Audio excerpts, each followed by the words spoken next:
This is absolutely what rival fans love. This is what they look forward to whenever Man City plays. A draw or a loss. And this time around, it's a draw. One of the best games of the season that we've witnessed. Can't even talk. I'm that stunned because Newcastle went out there and they took the game to Manchester City and they earned themselves a point. It could have been all three, but because of the character showed by Man City and everything, came back and drew the game. I personally think that we could have and should have won the game, but it's not about coulda, woulda, shouldas here. It's about what actually transpired, and my hat goes off to Newcastle and man of the match, Nick Pope, in my opinion. Even though it's 3-3 and you could pick a City player for man of the match, maybe Kevin De Bruyne if you want, but it gotta be Nick Pope, because if it wasn't for Nick Pope, Newcastle would have conceded about 7 to 8 goals today. And I'm not even exaggerating. Nick Pope, I mentioned early, was one of the signings of the season. When I saw they picked him up for about 12 million, I was like, what? That's a steal. That's a steal, because Nick Pope single-handedly almost kept Burnley alive in the league and probably kept them up over the years. And that was a great acquisition, and he's already, proven his worth, picking up a point against the defending champions, and to bring things, back into balance of some sort, where we have Liverpool dropping points in 2 games. You got Man United losing both their opening matches. You got Chelsea dropping points. You got West Ham not doing well so far with 3 losses. So teams that did well last season, they like in the balance right now. There's Arsenal that's, doing well and everything. And Newcastle are still unbeaten this season, along with Manchester City, Arsenal, and I think Brighton are some of the unbeaten teams. Spurs as well, you could throw into that category. Liverpool as well, unbeaten. But this 3-3 was a magnificent result, and it was a great game. Great game of football. If you are neutral, if you are rival fans watching, hoping that Man City would lose, I know you enjoyed the hell out of this game. So in this match, we had Ilkay Gundogan scoring in the 5th minute, brilliantly set up by Bernardo Silva, who came into the game for Riyad Mahrez. That was one of the changes that Pep made, along with John Stones coming in for Ruben Diaz. And that, oh man, I'm telling you, that pass by Bernardo Silva, exquisite, man. The switch of play, and then Bernardo just controlling things and taking the defenders this way and then bringing them back this way, and then leaving them over there, and then putting the ball into the box for the run of Ilkay Gundogan, and his first touch, and just the just a skill to put it past Nick Pope. It was just brilliant. And to score that goal early, 5th minute, I was like, okay, this is going to be a walk in the park. But the way Newcastle responded after conceding that goal is how teams should actually play against Manchester City. Stay compact, press very hard, just stay pressing. I don't know how many teams got the stamina to do that, and the runners and everything, but stay compact, win the ball back, press, press, win the ball back, while staying compact, of course, and break on the counter with your runners. Pacey players like Miguel Almiron, like Alan Saint-Maximin, Callum Wilson, got a little pace as well. And the likes of Joel Linton and Bruno Guimaraes to, use their engines in the middle of the field, along with Joe Willock. All players that got a lot of pace, you know what I'm saying? And you could see Joe Willock outrunning Kyle Walker, who was a bit off the boil under there, I have to say. Alan Saint-Maximin had him in his pocket for the whole game. There was a few battles won by Kyle Walker as well, but that Almiron goal is just testimony of the hard work that Newcastle was actually doing. And Almiron did get a chance to score, and he put it over. And then he made amends by being at the right place at the right time, and the ball came off his knee into the back of the net. VR, review because the flag went up for offside, but it was deemed a goal. So Newcastle, equalizing, and they didn't only equalize, they used that momentum to get a second goal, and that came in the 39th minute. Callum Wilson, man, I mentioned in the preview that Callum Wilson could be dangerous.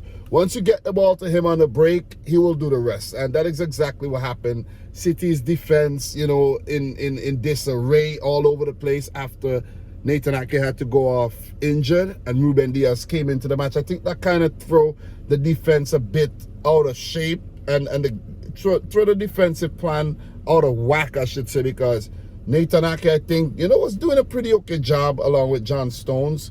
But the thing is, what I don't really understand with Pep too is like, why did he choose this game to make rotation in the defense by leaving Ruben Diaz, who should be the ace defender, on the bench and play Stones along with Ake? You see what I'm saying? So that's a questionable move in my opinion by Pep Guardiola. It could have worked, but it didn't work on the day, man. We went from not conceding any goals in the first two matches to conceding 3 against Newcastle, who struggled against Brighton in their previous game. So you see, it was a poor defensive display by Manchester City, I gotta say.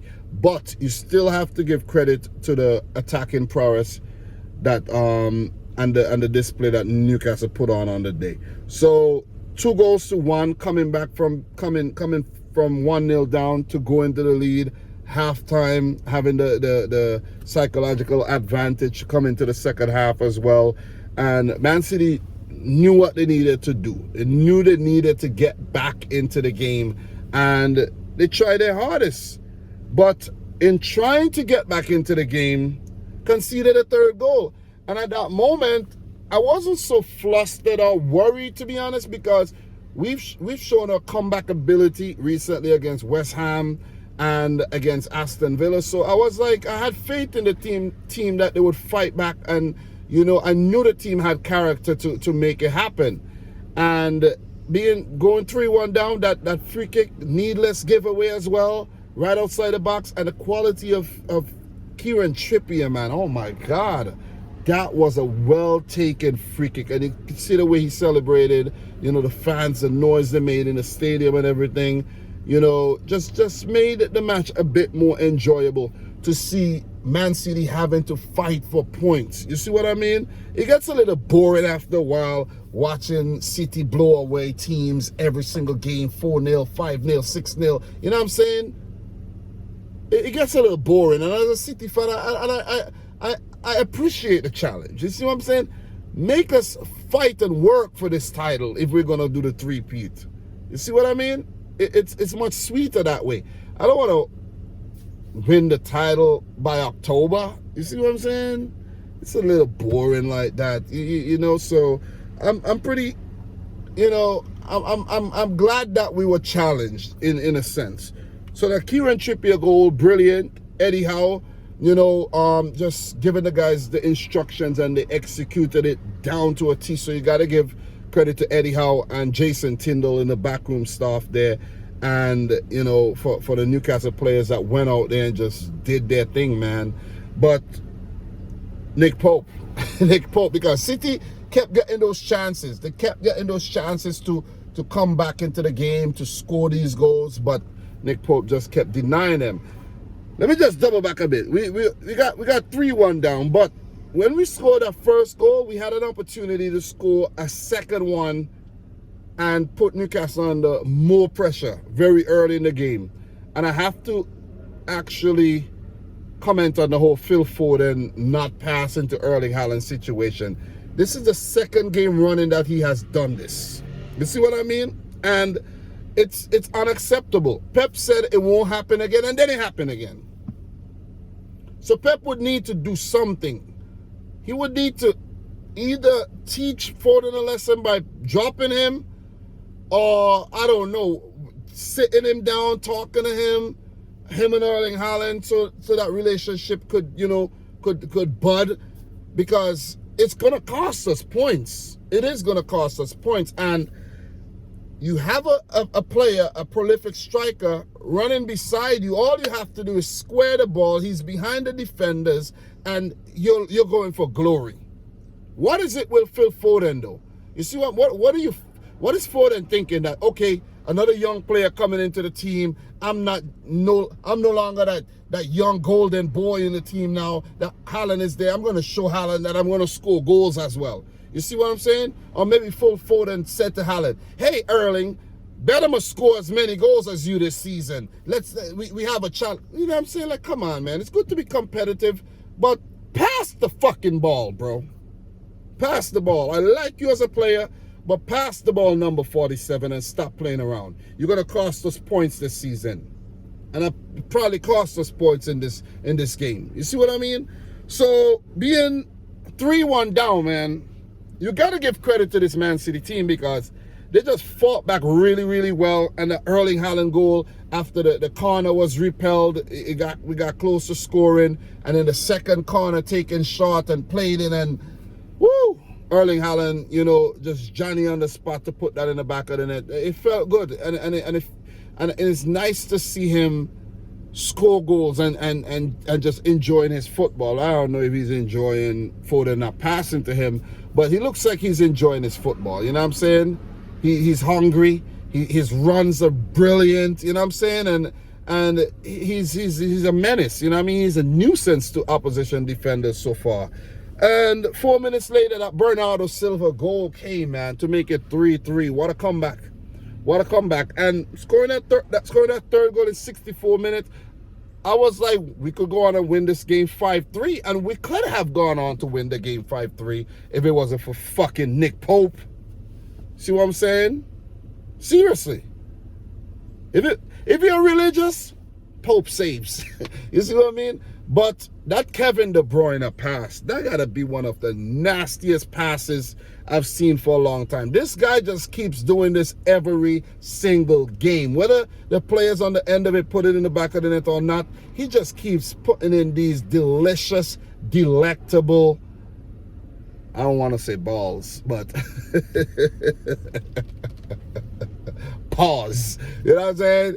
These delectable deliveries, you know what I'm saying, on a golden platter, on a silver platter, I should say, for Bernardo Silva. And, oh, man, the Newcastle defenders couldn't deal with that.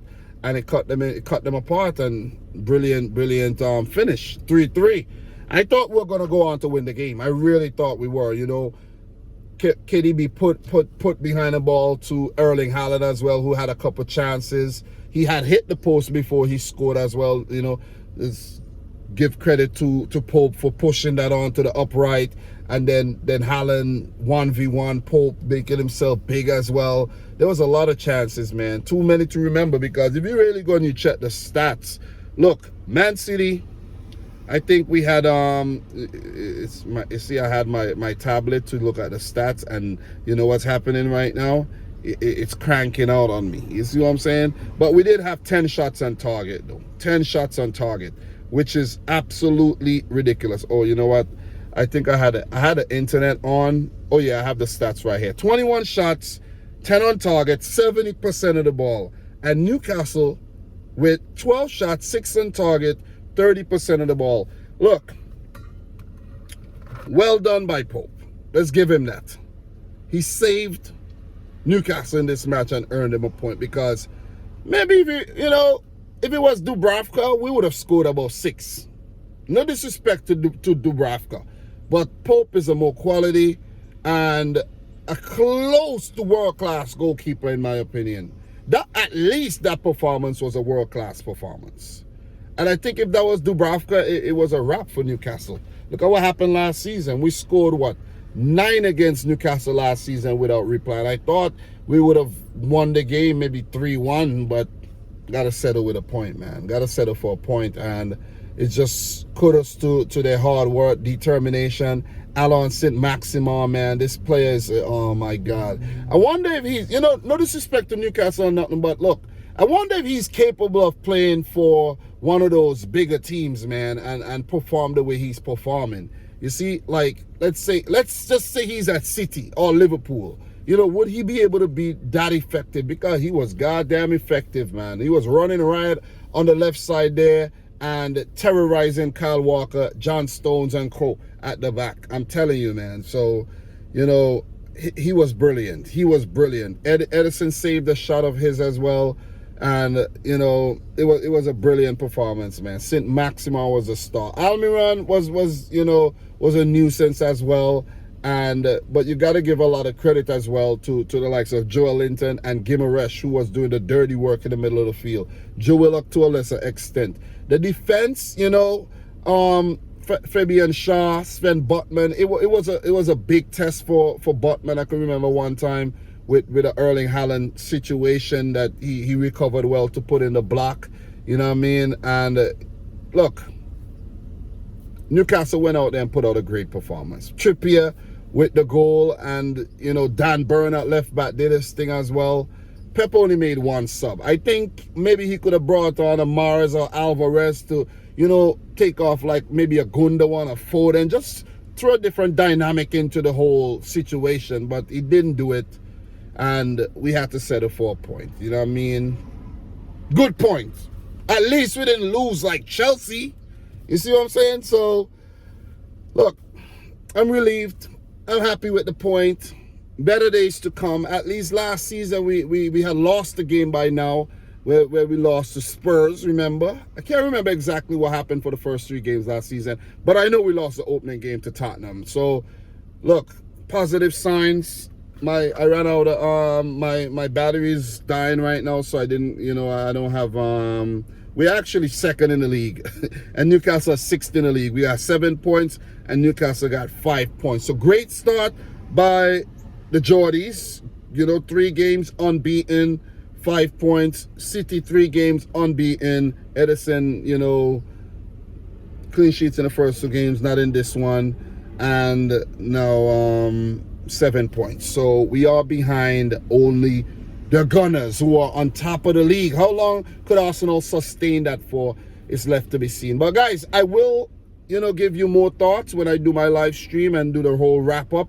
But this is just something on my way from work. You know, I watched the game while I was at work and just want to give my thoughts before I go inside. You know what I'm saying? So, look, I know there's a lot more things I could talk about, but I think I touched on most things here. Let me know your thoughts in the comment section down below.